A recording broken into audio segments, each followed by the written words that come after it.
Fala galerinha do canal, Jorge Mexicão. Comendo uma batatinha, relaxando, falar sobre signo linguístico. Bora, só bora. Que isso? O que é isso aqui que eu coloquei no quadro enquanto a ovelha tá comendo lá atrás? Conceito. Significado. Então, imagino que não seja muito difícil imaginar que o significado de uma coisa é o conceito. Só que começa a ter um problema. Em que sentido? Esse vídeo vai ser curtinho, provavelmente, tá? Mas, qual que é o problema? O conceito não é a coisa, certo? Então isso aqui não é uma árvore, literalmente. Pensa que a gente está num jogo, isso aqui é virtual. Isso aqui é a mesma coisa que o conceito.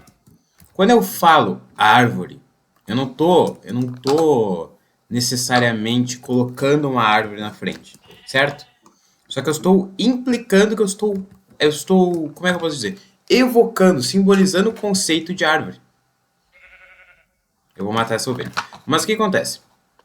Quando eu falo uma coisa, eu não estou literalmente colocando a coisa ali, certo? Então, o conceito seria o significado. O significado da coisa é aquele conceito. Parte disso vai ser que as pessoas criam um conceito de algo. Então, tem uma conotação, por exemplo, com uma conceituação específica que não parte da gente. Por isso eu coloquei ele fora de nós. Não sei nem se está aparecendo, mas o conceito não está na gente. O conceito está por aqui, ó. E outra, o significante, que quando eu falo árvore, o significante não seria, por exemplo, literalmente a palavra escrita árvore, mas sim árvore na tua cabeça, certo? Então o conceito seria algo referencial, de certa forma, enquanto o significante é algo psíquico, abstrato nosso, abstrato no sentido de que está no nosso cérebro. Então, o que acontece? O que liga o significado e o significante não é, por exemplo, que liga uma coisa a um nome. Não tem uma ligação em uma coisa e um nome. Não tem uma ligação entre árvore e a palavra árvore. Mas sim tem uma ligação entre o conceito de árvore e a imagem que a gente tem psíquica de árvore. Sabe? Então esse conceito que a gente tem é basicamente uma... A gente usa ele, representa através dessa imagem psíquica que a gente imprime na cabeça das pessoas quando a gente fala árvore, sabe? Então, eu não sei se está muito difícil de entender. Mas o que eu quero dizer com isso? Não se liga uma coisa a um nome. Se liga um conceito à imagem acústica que a gente fala, que é a imagem que aparece no nosso cérebro quando alguém fala. Árvore, por exemplo. Certo? Batatinha de air fryer recomendo. Fazer uma carninha. Então pensem, é virtual, gente. É psíquico, não existe na vida real. Mandar essa bomba pra vocês. A língua não existe, tá? Na vida real. Na natureza. A vida existe aqui. A vida. A língua, perdão. A língua existe na nossa cabeça. Por exemplo, eu posso ir lá na natureza e pegar uma maçã do pomar. Que é uma maçã. Não existe como eu pegar uma palavra em qualquer lugar, certo? A língua é uma coisa que simplesmente existe na nossa cabeça. Foi uma coisa que a gente criou, então a gente fala que é arbitrário. Por isso o signo é arbitrário. Então, não tem uma ligação inata do que de uma coisa a um nome, sabe? Não tem porta, não poderíamos chamar porta. Por isso que existem outros conceitos de porta em outras línguas, outras definições de porta em outras línguas, sabe? E isso acaba gerando uma complicação muitas vezes na cabeça da pessoa. Mas pense assim, a língua está na nossa mente basicamente apenas. Não estou falando que eu escrevi ali, tá no mundo real aqui essas coisas. Só que a questão é que a língua é um sistema de códigos que só pode ser decodificado na cabeça humana. O que isso significa? Que isso aqui são códigos. Mostra isso aqui para um animal, vê se ele vai entender. Não vai. Por quê? Porque só a gente consegue decodificar. E tem códigos diferentes, tem sistema de códigos diferentes, isso é cada língua. E o signo linguístico, que é a junção de tudo isso aqui, vai ser a unidade mínima, vai ser um código.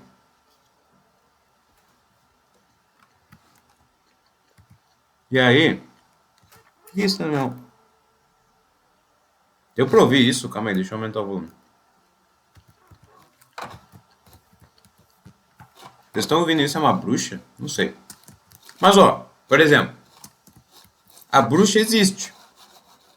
Não tô vendo ela, mas ela existe. É assim que é a língua. Não dá pra ver a língua. A língua é um fenômeno que existe, mas que não pode ser visto. Então, Saussure fala, por exemplo, que língua é estrutura. Língua é estrutura e não substância. Substância seria realmente as palavras que estão escritas e tudo mais. Os sons articulados. Isso não é língua. Isso não é língua. Isso é uma manifestação da língua. Mas não é a língua em si. A língua, pelo menos para Saussure, que é o pai da linguística moderna, seria realmente essa coisa que se encontra no nosso cérebro.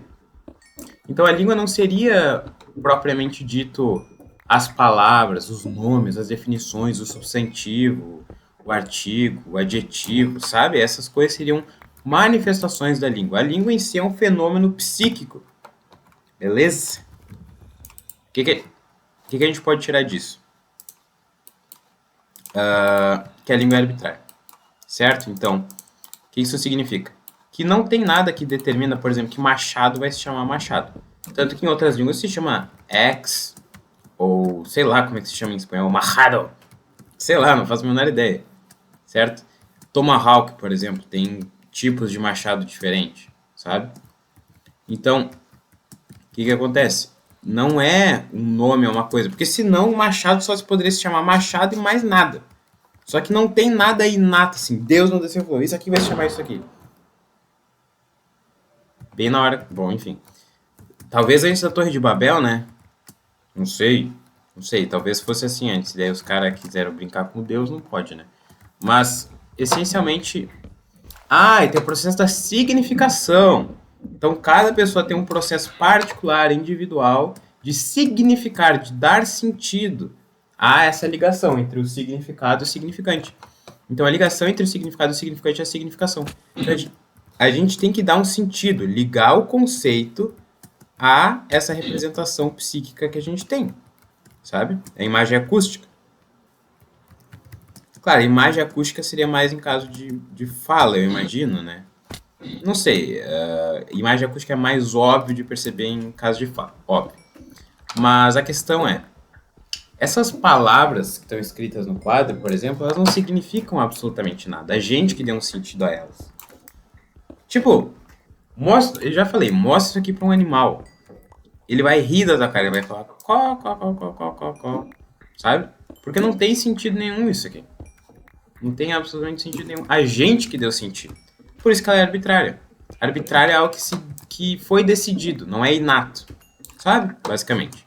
Decidimos isso aqui porque sim. Basicamente a língua é um grande porque sim. E não é nem um porque Deus quis. Sabe? É porque a gente quis mesmo. Nesse caso. Matar umas ovelhinhas. Então, o que diz que marrom vai se chamar marrom? Absolutamente nada. E tem o diálogo de Titeto, um diálogo platônico, por exemplo, de Titeto e Sócrates, se eu não me engano. E aí, o que acontece nesse diálogo? Ele fica falando, tá, o que é uma pessoa... o que é saber, por exemplo? O que é saber? Saber é o que tu pode ver. Tá, se tu tá com os olhos fechados, continua podendo saber? Posso saber ainda, mas pelo que eu vi. Mas eu posso saber sem estar com os olhos abertos. Então, saber não é necessariamente ver. Tá, saber é o que tu já viu. E se eu sou cego, eu não posso saber? Ei, daí vai, né? Que o Sócrates é chato demais, cara. Mas muito interessante. Preciso comer isso aqui. E aí, o que acontece? Neve! Nice. O que acontece é isso. É que, tipo, não dá pra tu dizer que uma coisa... As coisas podem ser significadas. Todas as coisas estão sujeitas à significação, entendeu? Então a questão é... Por isso que, por exemplo, autista, que nem eu, costuma parecer muito relativista. Mas é que a gente é muito literal na nossa interpretação. Então, é como se o nosso processo de ver um significado de uma coisa... Oh my God. Enfim. Gente, tá uma loucura isso aqui. Mas o que acontece? O processo de um autista de ver o significado, por exemplo, seria reto, assim. Não fica tipo, será? Não. E é engraçado, porque quando a gente tem um enunciado muito reto, muito direto, a gente fica tipo, Não, mas o que será que significa? O que será que significa? Então, difícil dar uma orientação pra gente, querendo ou não, eu admito isso, porque, tipo, a gente sempre vai tentar ler nas entrelinhas, assim, muitas coisas. Mas quando a gente fala bem direto, sabe? Enfim, tem essas questões de neurodivergência e linguagem também que eu acho que são muito interessantes. Que eu tô pesquisando nessa área agora. Oh my god, oh my god, oh my god, oh my god, oh my god. Não perde vida. Beleza. Tá. O que acontece? É isso. E aí tu vai ter outras questões. Por exemplo, se a significação é pessoal, então o enunciado é subjetivo. Outra teoria aí. Do Benveniste dessa vez, não do Saussure. O enunciado é subjetivo por quê? Porque cada pessoa pensa algo do que disse e outra pessoa vai pensar outra coisa do que essa pessoa disse. Certo? Então a gente tenta fazer com que o nosso enunciado seja objetivo, mas não adianta. O nosso enunciado sempre está disposto a ser interpretado de formas diversas, entendeu? Por quê? Porque eu pensei alguma coisa que a pessoa não tem como adivinhar o que eu estava pensando. Então, vamos dizer assim, sabe quando uma pessoa descobre que é daltônica, por exemplo? Tipo, pega aquele negócio vermelho, alguém vem e te traz um negócio azul. E aí, tipo, não, pediu um negócio vermelho, isso aqui é vermelho. Então a questão é que a pessoa enxerga como vermelho, mas eu não tenho como saber o que a pessoa está enxergando, entendeu? A linguagem é todo um processo, a língua é todo um processo de tipo, tá, deixa eu tentar transferir essa informação que eu tenho para essa pessoa, ouro. Mas a questão é que é muito difícil fazer isso, querendo ou não. Sabe? Às vezes a gente subestima o nosso cérebro, a gente, tipo, eu sou burro. Não, cara, tu tem um puto pensamento lógico para fazer as tarefas mais básicas do teu dia. Tu tem que usar a inteligência para qualquer coisa que tu faz, basicamente. Isso que eu tô fazendo agora, por exemplo, óbvio, inteligência, porque eu tenho que explicar um conteúdo enquanto eu tô jogando um jogo. Mas a questão é que, tipo, só de eu estar formulando essa frase, eu podia estar parado, absolutamente imóvel, estar formulando essa frase, ainda seria algo que demanda inteligência. Eu ainda preciso pegar aquele ouro ali. Mas a questão essencial da língua é que ela é um processo coletivo e individual. Então, é social e individual. Por quê? Porque cada um de nós tem uma própria decodificação desse sistema de códigos, que é a língua, e desse sistema de conceitos e tal, que é a língua. Nem sei o que é isso que eu acabei de pegar. Pedregulho de ardose. Não quero saber o que é um pedregulho de ardose. Quer dizer, eu quero saber, né? Mas enfim. Não quero pedregulho de ardose. Quero isso aqui, ó. Tá. Só que cada pessoa vai interpretar de uma forma. Então, tu não pode dizer, por exemplo, um signo linguístico seria, vamos dizer uma palavra, um vocábulo, certo? Um vocábulo formal ali. Só que o problema é que uma palavra só pode ser interpretada de diversas maneiras diferentes. Nem me diga em outros sistemas de código, vulgo outras línguas, né? Então a questão é vocês perceberem quão ampla é a língua. E quão divertido isso pode ser, sabe? Batata. O que acontece? Por exemplo, um dos objetivos da gramática na escola é fazer com que tu possa fazer essa transferência de informação, vamos dizer assim, colocar aquela imagem acústica que tu quer, do conceito que tu quer na cabeça daquela pessoa, da forma mais eficiente e mais exata possível. Então, tu quer tentar não precisar falar a maior quantidade de coisa possível, ainda assim passar uma quantidade específica de informação que tu quer, sabe? E parte da gramática é isso, é tu tornar a tua língua eficiente, tua comunicação eficiente, sabe? Sim, eu estou tirando a roseira mesmo. Então a questão, muitas pessoas não sabem por que elas aprendem gramática na escola, por exemplo. Por isso, a tua comunicação ser mais eficiente. Não é para tu se adequar a um método específico, é para tu ter um raciocínio lógico sobre o teu uso da língua, o uso dos outros da língua, e tu poder decodificar melhor esse sistema de códigos que é a língua, sabe? Então, muitos alunos se sentem muito limitados. E eu entendo. Eu me sentia muito limitado quando eu estava na escola, porque eu pensava que a língua era só, eu tenho que aprender esses termos aqui específicos, beleza. Só que a questão é que não é isso, cara. Tá longe de ser isso. A língua é sobre princípios gramaticais, por exemplo. São regras gramaticais, são princípios gerais, assim, das coisas. O que eu quero dizer nesse sentido? Eu ouvi alguma coisa. Tá, enfim. Por exemplo, tem um motivo de sujeito na sintaxe chamar sujeito, sabe? Por que sujeito se chama sujeito? Porque ele é o sujeito que faz algo, certo? Objeto por quê? Porque ele é o objeto da ação. Ou seja, ele sofre ação. Então, predicado, por exemplo, é uma... Vamos pensar nos termos que usavam mais antigamente, tipo... Ai, como é que as pessoas falam que tá numa predica...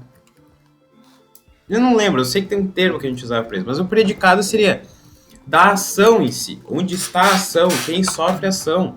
Sabe, a gente pode deduzir isso pelos termos em si. Então, tipo...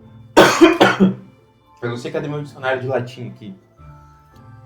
Eu preciso achar meu dicionário de latim, depois eu mostro. Mas tem, tipo, predicavit, por exemplo, que seria a pronúncia. Então, é uma ação que está acontecendo ali.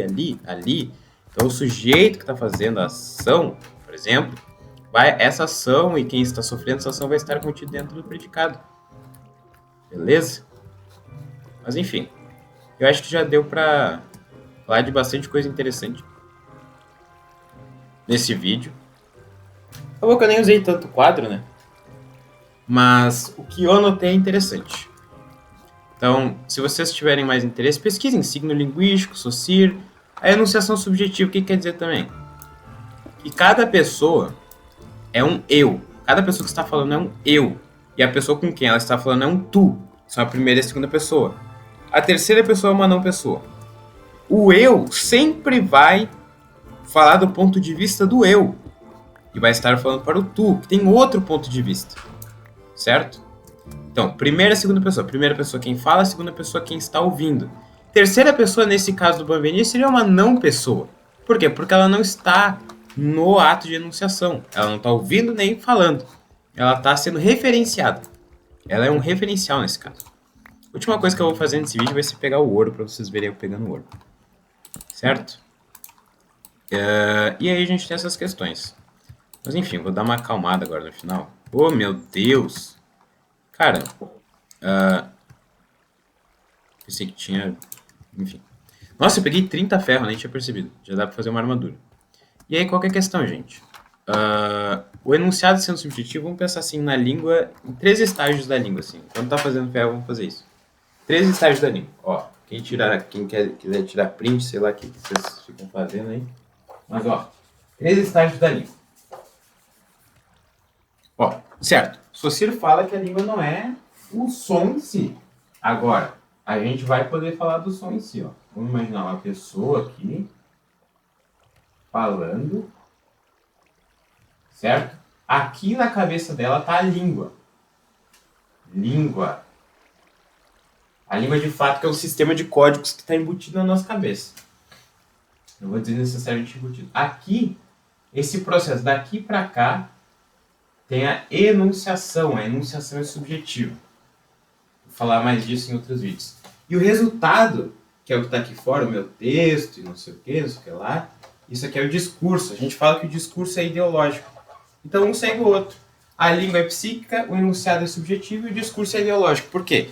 Porque o discurso, considerando que a língua é psíquica, ou seja, só pode ser dentro de mim, a enunciação é subjetiva. Ou seja, eu estou falando do meu ponto de vista. O discurso, que é o resultado da enunciação, vai ser ideológico porque ele vai mostrar as minhas ideias de uma coisa, sabe? Então, vamos dizer que a língua tem 3 estágios nesse sentido, assim. O que está na gente, o processo de sair da gente e o que está fora, o que se materializou do que a gente falou. E aí tu vai ter análise do discurso, e teoria da enunciação, do Benveniste, análise do discurso do Bakhtin, por exemplo, e bababi, bababó, sabe?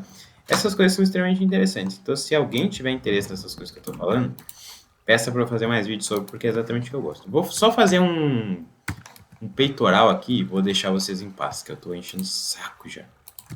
Bora lá, fazer um peitoralzinho. Faz tempo que eu não faço isso, mas eu acredito que seja assim, certo? Pium. Nice! Eu vou fazer um capacete também. Capacete é 5, né? É, 5. Tá, não vou fazer nesse vídeo. Eu vou deixar o vídeo por aqui. E eu agradeço para quem assistiu até o final. Não sei se alguém assistiu até o final. Não estou na câmera. Mas é isso. Valeu!